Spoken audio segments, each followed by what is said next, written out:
Hello and welcome to 8. My name is Sanjay Chakrabarti. Today in the 8 series, we are introducing a new segment called Guru Gyan. In this segment, we'll essentially get our guest who has been there, done that, and we'll try to learn from their experiences. To start this series, I am absolutely delighted.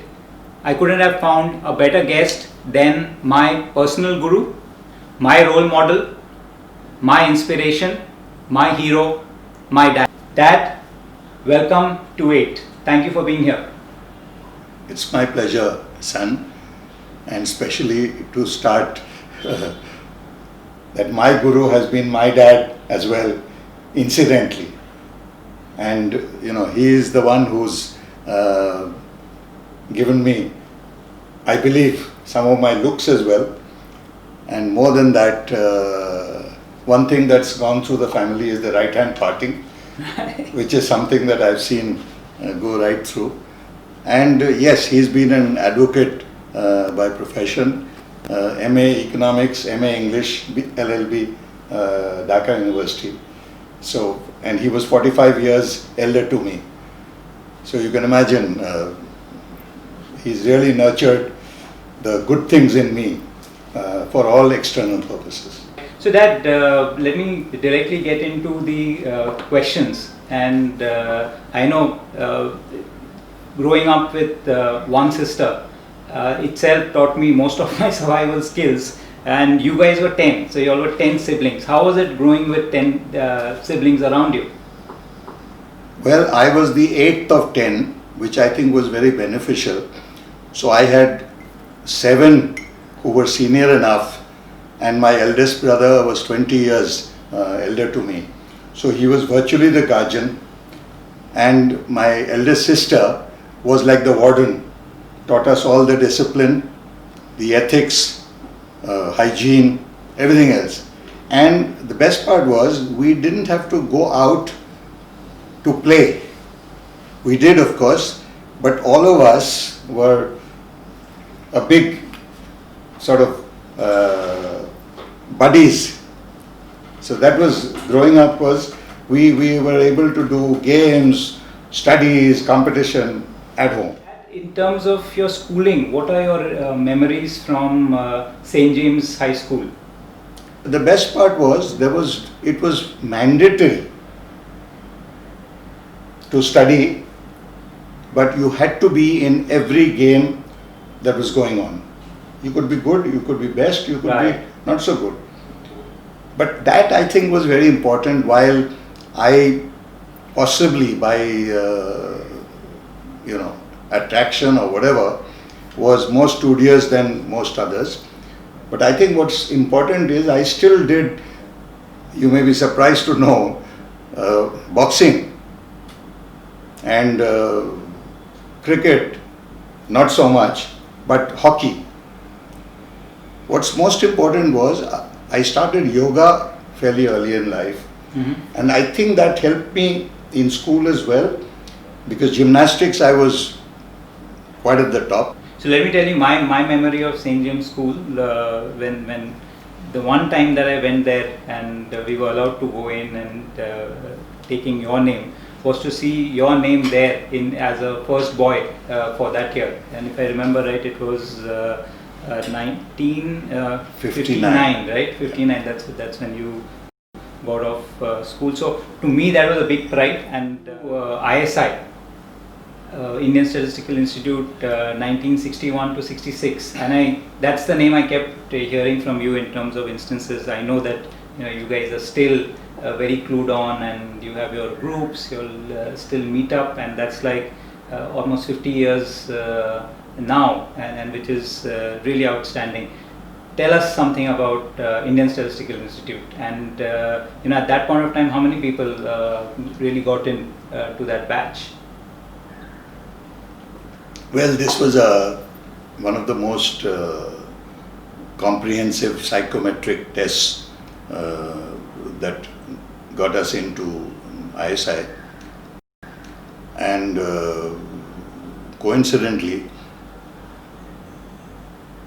there were four others, or rather three others, four of us were younger than the entry age of 19.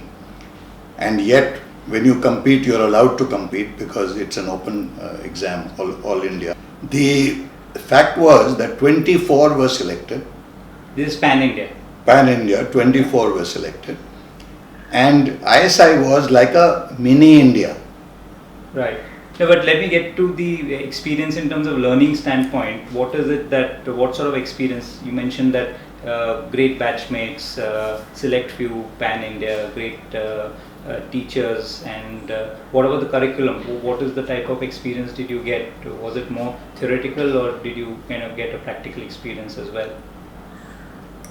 Well, everybody would be familiar with P.C. Mahalanobis, Prasanta Chandra Mahalanobis, the the most well-known FRS, Fellow of the Royal Society of Statistics, and he was like the father of statistics in India, and the entire course was outlined by a German person, J.B.S. Haldane, Haldane, Professor J.B.S. Haldane, who was so impressed by PCM wherever they may have met. He came down to India and he was like the mentor for this entire course, and he never went back. Interesting. So they were actually teaching you PCM and Yes, they were very much not just teaching, they were involved in the way we lived, in the way we did everything. And specifically in the first 2 years, it was compulsory to learn and do well. So it's not just passing is good enough. You have to do well because these are all grades. There is no mark type of system. Right. You have grades, and all the physical sciences, all the geological sciences, all the social sciences, botany, zoology, anthropology, right, you name it. You had to do all of that. And above all, I say above all because this is not something we had wanted or rather expected, I wouldn't say wanted. English literature, poetry. So part of the curriculum. Outstanding. Part of the curriculum. And J.B.S. Haldane himself was a scientist and also a writer, poet, author. And so that was what I think made sure. We had ladies as well. There was absolutely no holds barred, open selection. So boys, girls, there was no quota. Right. No quota from Bengal, right, vis-a-vis somewhere else. So I think that is a big learning experience which must have taken me through till date. Right. So that, let's get to your work life. And incidentally, I again realized looking at some of the digging that I have done on your life, that we both started work actually at the same age of 21, and that's where IBM happened to you. Tell us how did IBM happen to you? You see, I had completed BStat degree and MStat in operations research, and the good thing is that as part of the BStat degree itself, I learnt IBM programming, IBM 1401. The first in the country was in ISI. Oh, okay. Which was being used for statistical planning, 5-year plans and national sample survey. So automatically I had that advantage, but IBM was again a straight merit-based selection, pan-India. Right. And no first come, first serve. You had to do everything to get you there, including formal interviews, multiple interviews, etc., etc. And I happened to be one of the non-engineers. Mind you, everybody was fresh out of the university. So they didn't have any concept of lateral hiring. You had to kind of go through the grind to be in IBM. Absolutely. And in IBM, every meet, every visit to the office or anywhere else, you're on business. Because it was quite clear that business doesn't get executed or concluded only inside an office. So even if you are seen leaving your home dressed the way you are, it spreads the culture that this is IBM. You know, you've got to be seen to believe. In those days particularly, one would say, okay, this guy is either a banker, Citibank, Amex, etc., or an IBM guy. Right. And that to me was a very, very significant, what should I say? It gave us pride. Right. That you are holding a symbol without showing it. Right. So I think I can tell people why I'm wearing a jacket and a tie. So that is an explanation of it. So I had to, given that he was coming in. So yeah. So I really think it's an important thing as well, especially when you are looking at building up the type of corporate culture that you're trying to inherently build. So yeah, I absolutely get that. Tell me some more instances that you remember of IBM. IBM taught us all the basics, ethics, everything is above board, formal, there are no assumptions, be very clear, never try convincing somebody out of turn. We like this very much, that try and find one person who is at a certain level and improve on his or her skills. Nice. While you are at it. You know, and several people from receptionists became machine operators and that sort of thing. I know there was you had to choose between MIT and IBM. Now, while IBM is a big brand, you at that age, the whole, and especially in that era, going into MIT, having a open admission there, why would you, how did that decision come up? Who helped you decide that? You see, the fact of the matter is, based on our operations research master's degree, that I stayed back with the family. Mm-hmm. That I think was extremely important in terms of money. The best brand in the world, and ultimately I realized that in the 6, 8, 10 years that I may to do a PhD, I would be way ahead, which it was true. By the time I finished my IBM journey, I had the last few years in Bombay, where I was heading the largest systems and software division in IBM. Right. And in those days, IBM itself, even in India, was a pretty large revenue and people organization. Right. Vis-a-vis a lot of other countries. Right. So it was a very large setup in that sense. So moving on, 78, late 78 to 81, the whole stint with NDDB, National Dairy Development Board, and working with the legend, the man who brought in the white revolution into India, Dr. Kurian. How was it working with him? It was challenging because he was a visionary and not just a manager. As chairman of the National Dairy Development Board, he was simultaneously chairman of the Indian Dairy Corporation. So we had the dual responsibility of being director here as well as director there. And the whole thing was, it was a 100% government body, but it was extremely important to understand that it had to run more precisely then the best firm in the world. Mm-hmm. And everything that I learnt at IBM was to the T and better. IBM, you could possibly fail a bit, catch up in the next. Here there was no such options for two reasons.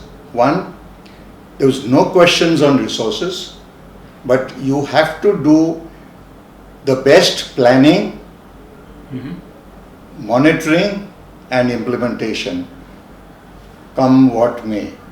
But for the vision and perseverance of Dr. Kurian, I couldn't have done it either. Right. Two, he made sure that I was no exception. I couldn't sit in the ivory tower in the campus where the computers were.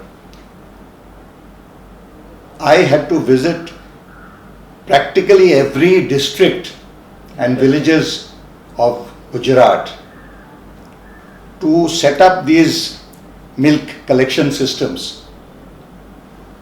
The lowest level of electronic testing system for fat and Right. stuff like that. As far as the other thing in Dr. Kurian's thing was that he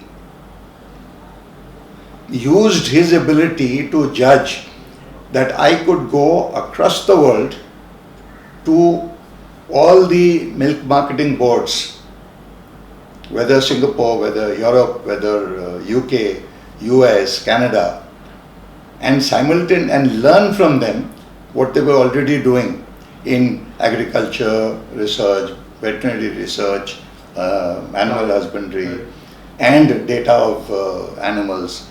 And so that was something that was a huge amount of money and time that was spent, and this was all Ford Foundation grant that we were getting. And I was also at the same time going and meeting and interviewing and selecting foreign consultants Got it. to come to NDDB and spend annual terms Mm-hmm. to be with us to do all this Right. computerization, etc. And they were part of my team. So it was a global team Right. automatically. Coming back to IBM, 1981 to 1988. Tell us, and I guess that was your first sales role, really moving away from what you were doing earlier. So how was it? How was that experience? We started with a bang, thanks to the type of effort that we put in. And we had some solid partner who was doing the local stuff. So we established a partner, and then we went in and beat HP in a global tender to Wow. do the conversion Wow. of Dnata, DNATA, the largest sales GSA Right. for travel then and even now. So I think that gave a very, very solid start. So that was one of your early wins. That would be Absolutely. huge. Yes, Right. yes, big, big. Got it. I mean, in those days, millions of dollars, Right. Right. right? Right. And this was complete computerization. Got it. It was not a conversion Right, in that sense, right. because we had to actually, the two different computers don't Systems. really talk to Right, each other. Right. With this, we did a lot of other conversion in Oman, and we did extremely well. We grew the business, and we perfected the fact that we could do 80-90% of the job in Bombay Outstanding. and only 10-20% on site. So nobody could beat us to our prices, Right. Right. and we were still making significant profits for the type of business we were in. Got it.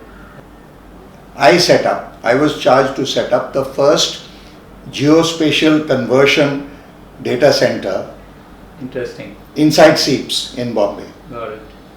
And this was joint venture with AT&T, Wow. the biggest of big telecom of those days. Right. So, a joint venture with AT&T is unheard of. With so much happening, how did Dinos really happen? Which was your next phase, moving from 1988 to 1993, right? I'll back up 2 years, and in 1986, Mr. Sham Sundar Agarwal called me and Thomas Kurvilla, we went together, and he wanted me to convert that. Right.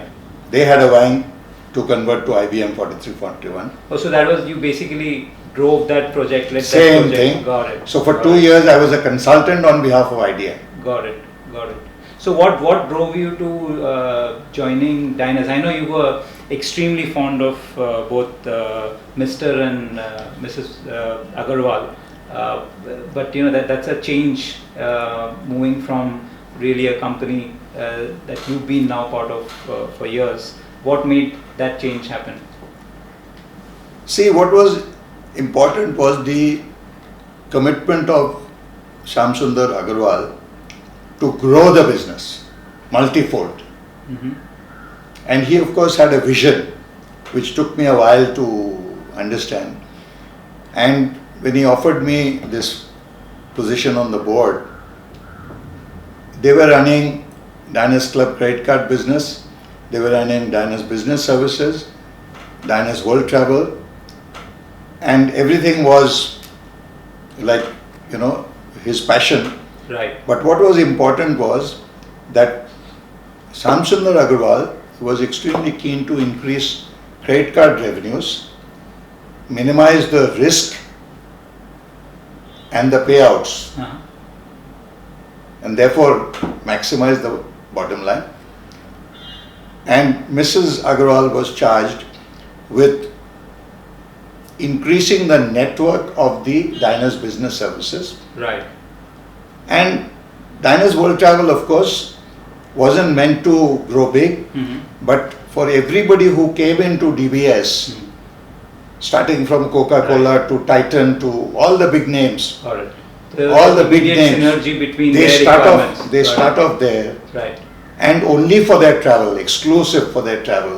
Got it. This used to work. So it was Got it. very specialized Got type of thing. Got it. But we also did some global packages, tour packages, etc. I took on all responsibilities except finance and accounts, etc. And this was the entire responsibility that the joint managing director, Mrs. Agarwal, Right. was holding. I perfected whatever little I knew of marketing in terms of product quality, in terms of innovation, Right. in terms of merchandising. Mhm. Completely, so much ahead of what I learnt in IBM. But there must have been others in IBM doing all that. But I wasn't in that role. Tell me something more about, you spend a lot of time with clients in the Middle East. So could you share one specific thing that people wanting to do business in Middle East, what they should follow? See, what is extremely important in the Middle East is upfront, be very clear, precise. Doesn't matter the consequences of not winning, Mm-hmm. but be very sure of what you're going to commit, Mm-hmm. and make sure you are better than what you commit. Because that's something, whether written or otherwise, Mm-hmm. they will hear you, they trust you, and once they trust you, they will give you all that you need to deliver. Interesting. Extremely important. From 96 to 2010, wherein you played the executive role, you were the joint managing director at Rolta. How was it getting back and working for a listed company? I guess that was the only thing that was missing from your portfolio. Deputy managing director. Deputy managing director. So how was that experience? See, the good thing was I was able to use everything that I learnt all the way, and the fact that I was one of the very few non-engineers, Right. much lesser than in IBM, in Rolta. Right. Starting from the chairman himself, who's an engineer. Except for accounts and people like that, everybody was an engineer. Right. And I went in there to sort of at the top of the spectrum. So to that extent, it was a challenging role. It was important that I was selling engineering and geospatial and IT. Right. And I had some specialization in IT. Right. The geospatial, luckily, I got from Gulf Computers, but plant design, engineering, etc., was completely fresh. Got it. And this business we grew multifold. Right. This right. was exclusive distribution business of Intergraph Corporation, Yes. one of the largest in those days. This was very, very challenging, and I think we had an extremely competent board of directors, all professionals, and a young man, younger than me, would lead from the front. Right. So that was extremely encouraging. That's Mr. K.K. Singh. Mr. K. Right. So in 2010, you moved out of executive role and took on something that you were really passionate about, which is Rolta Foundation, which really is into education, health. Tell us something about Rolta Foundation. Rolta Foundation was so close to the heart of Mr. K.K. Singh. This was something that was set up and with the intention of gifting back to society. Right. And in those days, there was no act, there was no, it was much before all that. All this became mandatory. Right. Right. But because he was already in that process, obviously he, and therefore I got introduced to these large environments for CSR, and I've been representing Rolta on the board of Indian Institute of Information Technology, IIITs as they are called, for Pune, for Maharashtra, Kottayam for Kerala, Kalyani for West Bengal, and was very close to this whole process of setting up these institutes right from scratch. Sure. So I know that that's something, education has always been extremely close to your heart. And then, obviously in 2015, you started mentoring Alok and me into Tagit. You're working with other startups, and you continue to do so, which we're really grateful. And before we get in there, before we kind of end the segment, very keen to know. Throughout, it's a outstanding 50-year plus career graph that you've had. What are the three things that you would like to share with entrepreneurs? You're working in an entrepreneurial environment. What are the three things that you've learned, and given the change of time and everything around it, what are the three things that you would like to share with entrepreneurs? I think the rule for success is the same. Whether you play with your own money or you play with somebody else's money. Interesting. There is no magic for success. And if there is magic, it is in the way you present yourself, in the way you innovate, in the way you grow a team, take them along, and remember, every stakeholder is important.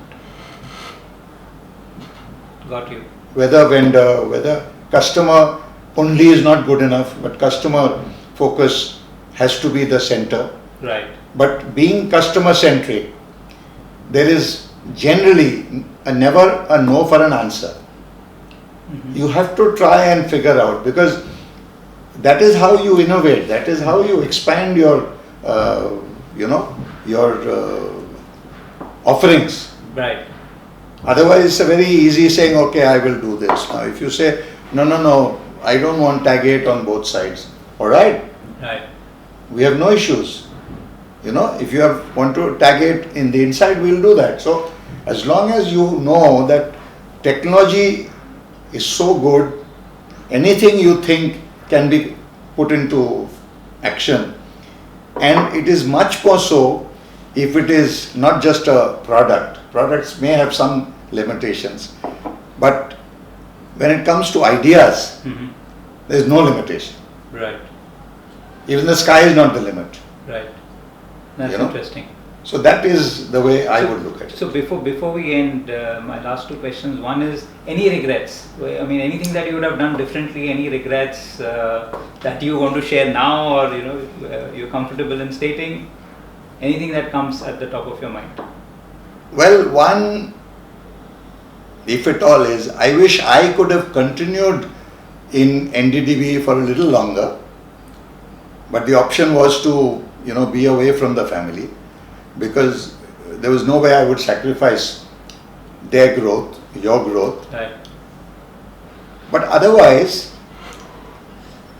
I think I have no regrets in life at all, which is why I'm happy.